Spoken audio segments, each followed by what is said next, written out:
तुम्ही बघू शकता. बघा बघा पळतोय बघा. इथे दुसरा आहे. हे जंगली वानर आहेत. तर तुम्ही बघूच शकता. हे बघा. हा हा साप जरी आणि जाम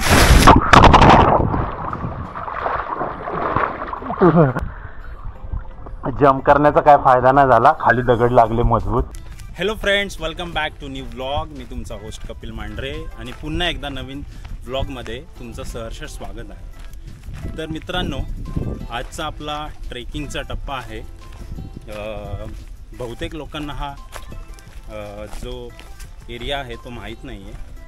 पण गरमीमध्ये जायचं कुठे, तर मित्रांसोबत एक असाच अनएक्सपेक्टेड प्लॅन झाला आणि रविवारची सुट्टी कुठेतरी काढायची म्हणून आम्ही अशा ठिकाणी आलो आहे जिथे प्राण्यांचा जास्त वावर असतो आणि माणसांचा कमी वावर असतो.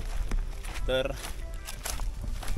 प्लेस तर मी तुम्हाला लवकर मेन्शन नाही करणार आहे, पण शेवटपर्यंत तुम्ही आमच्यासोबत प्रवासात असेच राहा.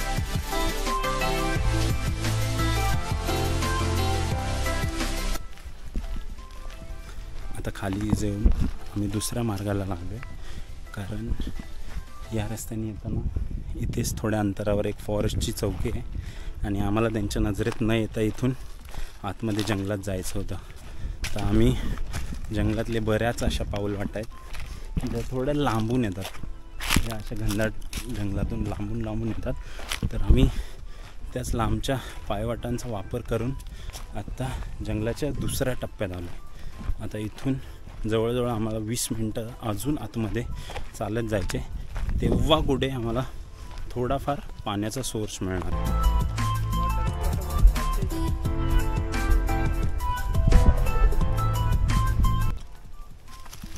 बघा, आत्ताच इथे करवंदाचे झाड भेटले. मस्त असे करवंद पिकले. थोडे पिकले, थोडे हिरवळ आहेत. सारखा ठिकाणी आहे. त्या घनदाट जंगलात येण्याची आहे ना, हीच खरी मजा आहे. रानमेवा खायला खूप भेटतो. तर आता टप्प्या दर टप्प्याला वेगवेगळी फळझाडे, फुलझाडे, जंगली वनस्पती या सगळ्या गोष्टी आपल्याला जंगलाच्या 1 किलोमीटर आतमध्ये सापडतात. इथे येणाऱ्या प्रत्येक व्यक्तीस 25,000चा दंड आहे. आणि बघा, 25 आणि आम्ही इथे 75,000चे मानकरी झालो.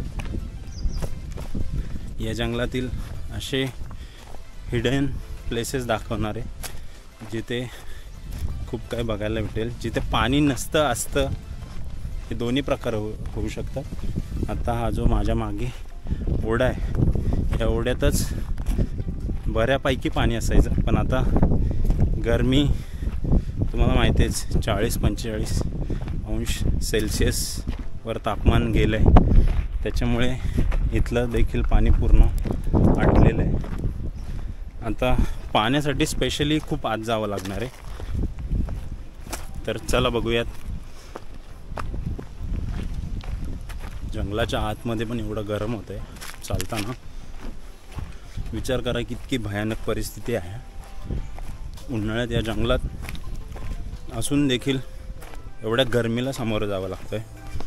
तर येणारा काळ आपल्यासाठी किती तोट्याचा हे याच्यावरून समजतं आहे. या अशा टपोरे करवंदा खायची मजाच वेगळी आहे. त्याच्यामुळे दर टप्प्याला आल्या करवंदा तोडून खात आपला प्रवास चाललाय. तुम्ही बघू शकता जंगलात इथेच जंगली वानर आहे, जे कोणत्याही क्षणाला आमच्या अंगावर येऊन हल्ला करतील. कदाचित ते आम्हाला घाबरतात आणि आम्ही पण त्यांना घाबरतोय. म्हणजे घाबरतोय असं नाही, पण लक्ष ठेवलं पाहिजे की आपण त्यांच्या एरियात आलो आहे, आपल्यामुळे त्यांना कोणत्याही प्रकारचं नुकसान नाही झालं पाहिजे याची काळजी घेत जंगलाच्या दिशेने चालतोय। आज माझ्यासोबत माझ्या या प्रवासामध्ये माझे 2 मित्र आलेत। तर तुम्ही बघू शकता की हा व्हाईट टी शर्टमध्ये जो चालतोय तो दीपक, आणि आज आपला जो ट्रेक लीड करतोय तो शुभम। या दोघांसोबत आज या घनदाट जंगलात यायचं भाग्य मला लाभलं आहे। तब्बल आम्ही 1-1.5 वर्षानंतर, किती रे 1-1.5 वर्ष ना, 1-1.5 वर्षानंतर आम्ही परत आमचे पावलं आमच्या होम पिचवर वळवली आहेत। मागील कोरोना असो किंवा कोरोनाच्या आधीचा टाईम किंवा आता कोरोनानंतरचा जो टाईम होता तो सगळा टाईम आम्ही या जंगलातच घालवला आहे।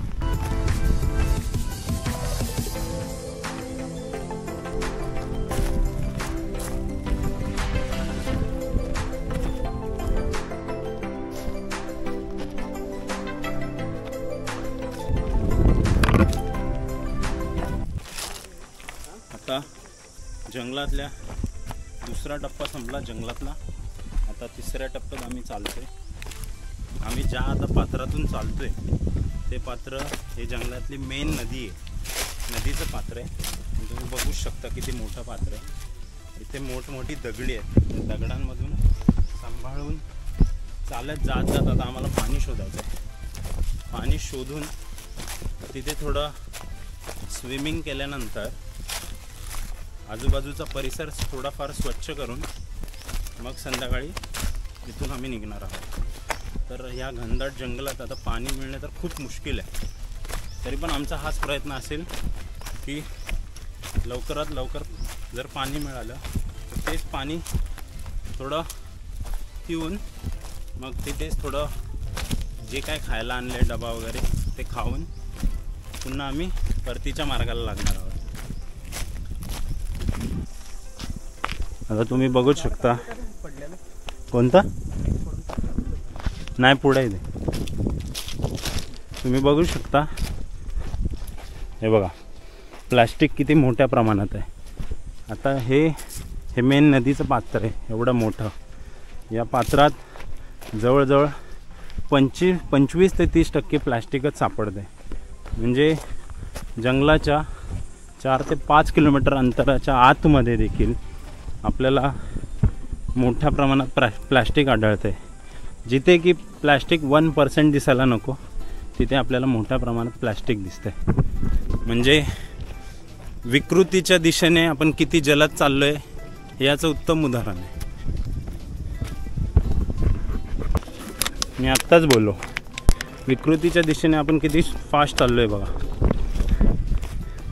या बॉटल जंगलात आत 4 किलोमीटर अंतरावर सापडतात। म्हणजे दुर्भाग्य आहे आपलं। आणि आपण मोठमोठे बॅनर्स लावतो, भारत स्वच्छता अभियान घेतो, काय फायदा नाही त्या गोष्टीचा, कारण जे जपायचं आपण ते जपतच नाही।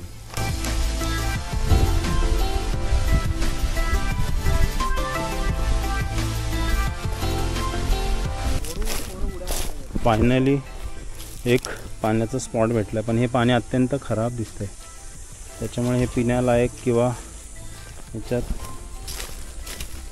जाऊन पोहण्यालायक पाणी वाटत नाही आहे। इथे सगळं दूषित वाटतंय। आणि हा धबधबा आहे पावसाळ्यात मोठ्या प्रमाणात इथवर बघा पानसाप आहे, पानसाप।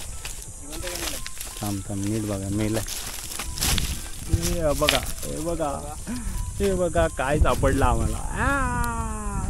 शुभमने फायनली एक मस्ती केलीच, मला माहीतच होता हा काहीतरी किडे करणार, आणि शेवटी किडे केले।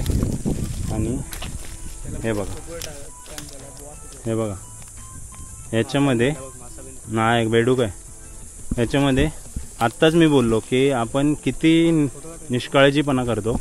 हा बघा याच्यात शेवटी एक साप अडकून मेलाय, अक्षरशः त्याने जीव सोडला।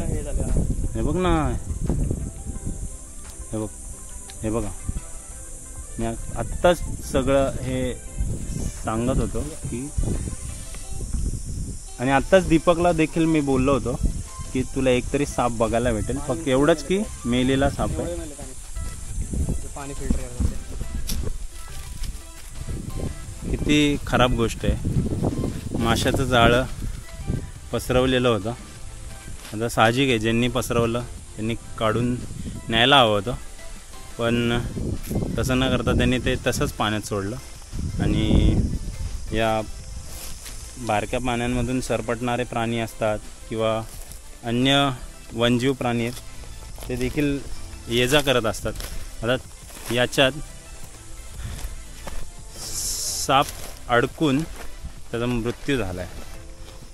तर हा आपला हलगर्जीपणा आहे. एकतर नैसर्गिक गोष्टींवर जिवंत राहायचं आहे म्हणून अथक प्रयत्न करायचे, आणि आपलं काम झालं की निष्काळजीपणा दाखवायचा आणि असं वन्यजीव प्राण्यांचे जीव घे. तर तुम्ही बघूच शकता, हे बघा, हा साप जरी विषारी नसला तरी एक जीव आहे, आणि तो जीव असाच मेला आहे तडफडून. हे बघा,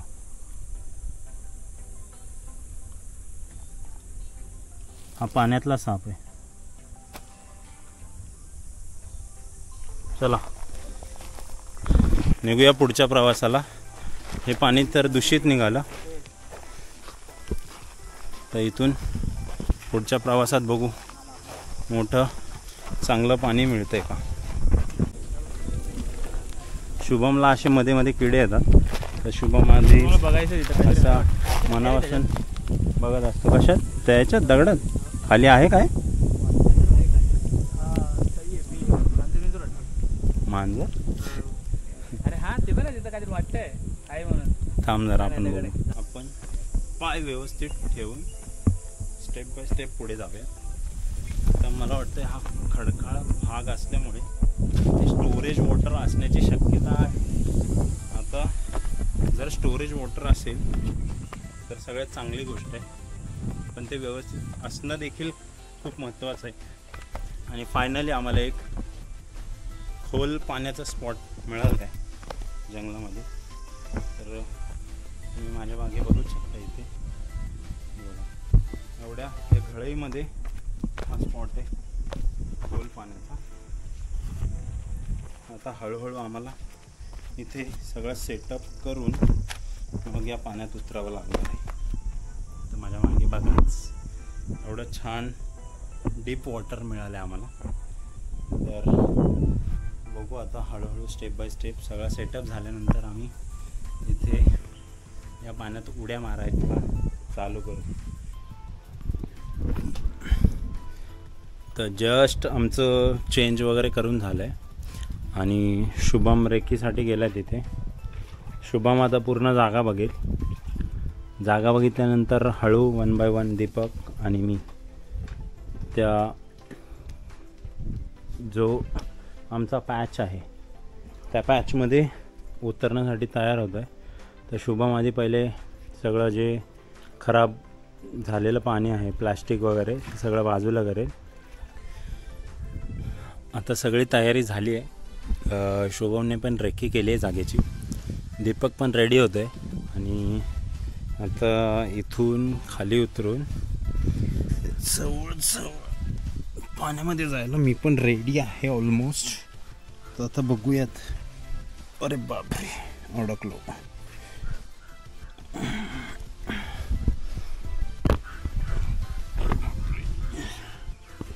तर कुठे पकडू?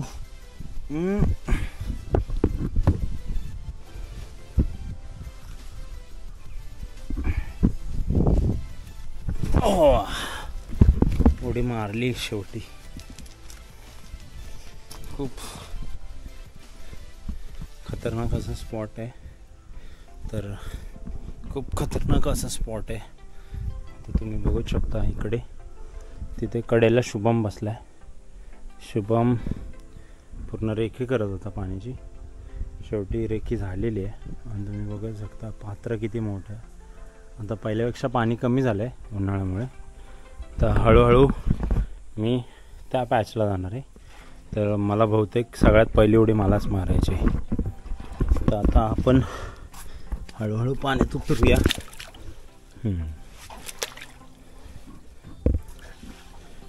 पाण्यात काचा वगैरे नसतील तर पाय शाबूत राहतील. आता हळूहळू आपण तरंगत त्या ठिकाणी जायचा प्रयत्न करू.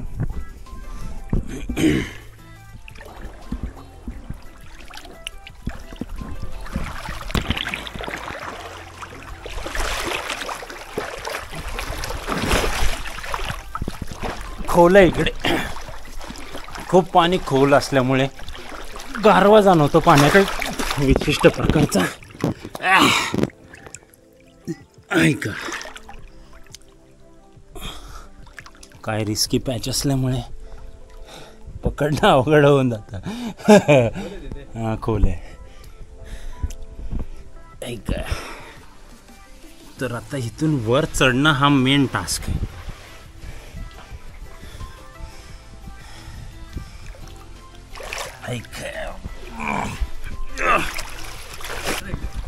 आता शुभम देखील पाण्यात आलाय. आता इथून शुभम त्या साईडला जायला हळूच जाशील ना.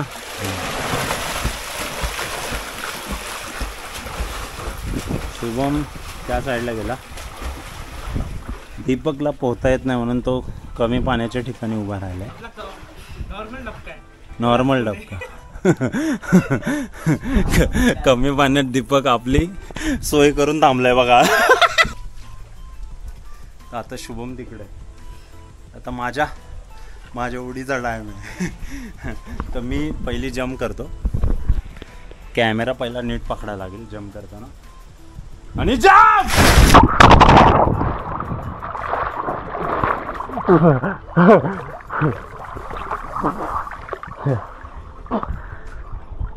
जम्प करण्याचा काय फायदा नाही झाला. खाली दगड लागले मजबूत. पाणी जास्त नाहीये. पाणी जास्त नाही. जिथे जम्प मारली तिथे दगड लागले.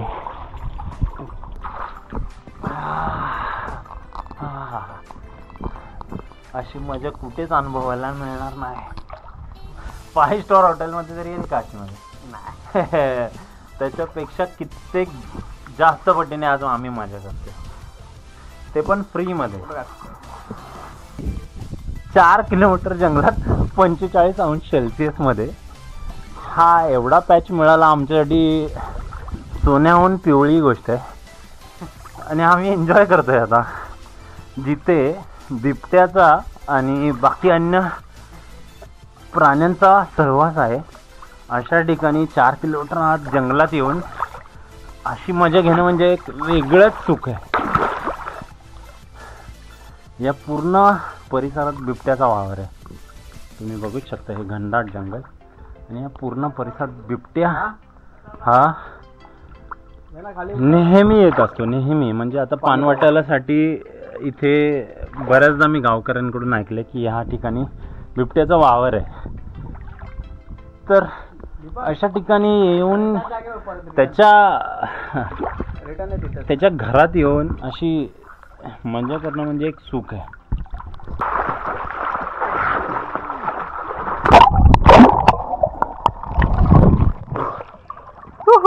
तिकडून गोल घुमून यायला लागला. अशा ठिकाणी पोहण्याच्या आधी पूर्ण एरिया बघितला पाहिजे. कारण काही वेळेस काय होतं असं स्टोरेज वॉटरमध्ये विषारी साप, अजगर या सगळ्यांच्या असण्याची संभाव्यता जास्त असते. त्याच्यामुळे पूर्ण रेखी केल्यानंतर जंगलामधील अशा स्टोरेज वॉटरमध्ये उतरा. त्याचे उतरू. आता शेवटच्या टप्प्यात आमचा प्रवास आहे. दीपक बाहेरच्या बाहेर मजा घेतोय. तयारीत. आणि आम्ही आता पुन्हा तिकडे जाऊन एक राऊंड मारून पाण्याच्या बाहेर निघणार आहोत. तर आता वेळ झाली निघण्याची. कारण संध्याकाळचे 5 वाजून गेले. जास्त वेळ लावला तर जंगलातून बाहेर जायला खूप अंधार होईल. आणि काही गोष्टी आमच्याकडे नाही आहेत जसं टॉर्च वगैरे. मोबाईलची बॅटरी पण तेवढी चालणार नाही. तर त्या हिशोबाने लवकरात लवकर आम्हाला निघायला पाहिजे. तुम्ही बघूच शकता किती डीप एरिया होता. फायनली सगळं आवरून झालं आहे आणि जो अपेक्षित टाईम ठरवला होता निघायचा 4:30, तर आत्ता वाजलेत 5:20. आम्ही जवळजवळ 1 तास, ऑलमोस्ट 1 तास लेट आहे जो टाईम ठरवला होता त्यापेक्षा. तर आता खूप लेट झाल्यामुळे बाहेर जाईपर्यंत आम्हाला आता माहीत नाही तेवढ्या प्रमाणात आम्ही करवंद किंवा जांभळे कलेक्ट करू शकू की नाही. तर लेटशी जंगलात आत्ता 5:30 वाजले. जाईपर्यंत ऑलमोस्ट आम्हाला अंधार होणार आहे. त्या अंधारात बघू आता करवंद मिळत आहेत की नाही.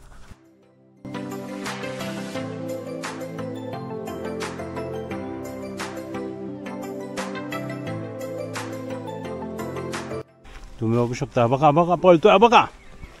इथे दुसरा आहे. हे जंगली वानर आहेत. हे बघा हे बघा हे बघा.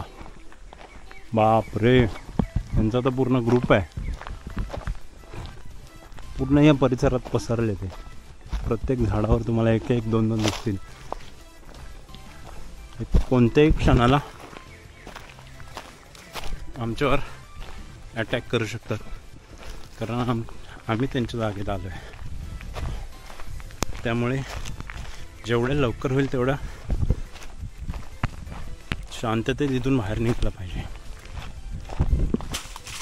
तर आता ही करवंदाची जाळी आम्हाला एक मिळाली आहे. टपोरे करवंद आहेत. तर शुभम बोला लोणच्यासाठी, दीपक पण बोला लोणच्यासाठी ही करवंद कामात येऊ शकतात, कारण अजून पूर्णपणे पिकलेली नाही आहेत. तुम्ही बघू शकता अर्धी पिकलेत आणि अर्धी आहे अशी कच्ची आहे. तर आता ही करवंद घेऊ सगळे मिळून, तोडून एका पिशवीत पटापट भरू आणि घरी जाऊन शुभम म्हटलं आहे त्याची लोणचं घालण्यासाठी, आणि शुभमच बोलला की याचं एकदम फार छान लोणचं बनतं. तर चला शुभमसाठी आता करवंद वेचूयात स्टेप बाय स्टेप. आत्ताच शुभमला लाल मुंग्यांनी घेरलेलं मस्तपैकी चावल्यात आणि शुभम बरोबर या फांदीजवळ गेला. तुम्ही इथे बघूच शकता ज्या लाल मुंग्या आहेत त्या अतिशय बेकार चावतात, आणि या जर चावल्या तर समजायचं समोरच्या माणसाचा खेळ खल्लास. आणि शुभम बघा तिकडे खाजवत हे बघा, तरी अंगातले किडे नाही गेले तरी गेला आहे तिकडे अजून.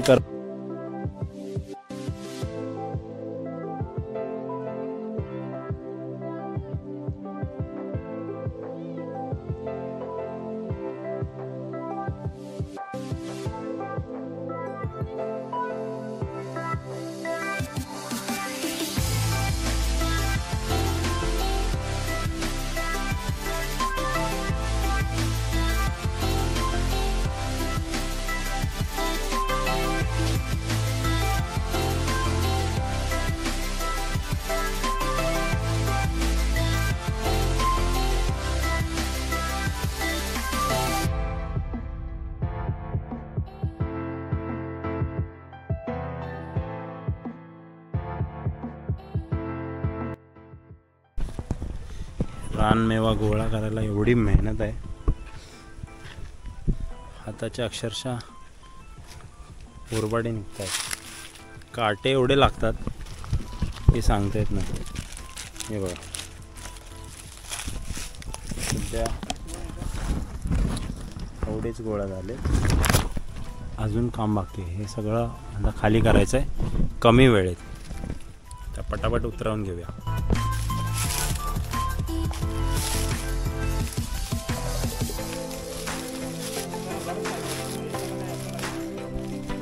जाताना माहीत नसतं ना किती वेळ.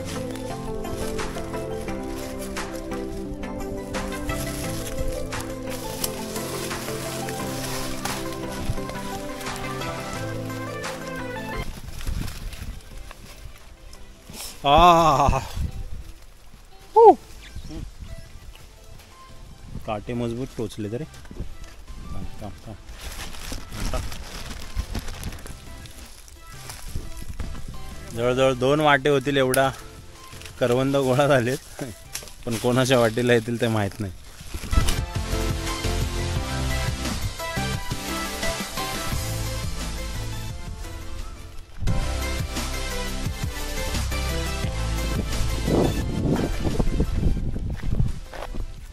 तर मित्रांनो, नुकतंच आम्ही जंगलाच्या बाहेर पडलो आहे, सुखरूप ते पण. आणि आता एक्झिटच्या दिशेनं वाटचाल आहे आमची. तर मित्रांनो, तुम्हाला जर व्हिडिओ आवडला असेल तर व्हिडिओला नक्की लाईक करा, शेअर करा आणि सबस्क्राईब करा. पुन्हा एकदा भेटूया नवीन ब्लॉगमध्ये. तोपर्यंत जय हिंद, जय महाराष्ट्र.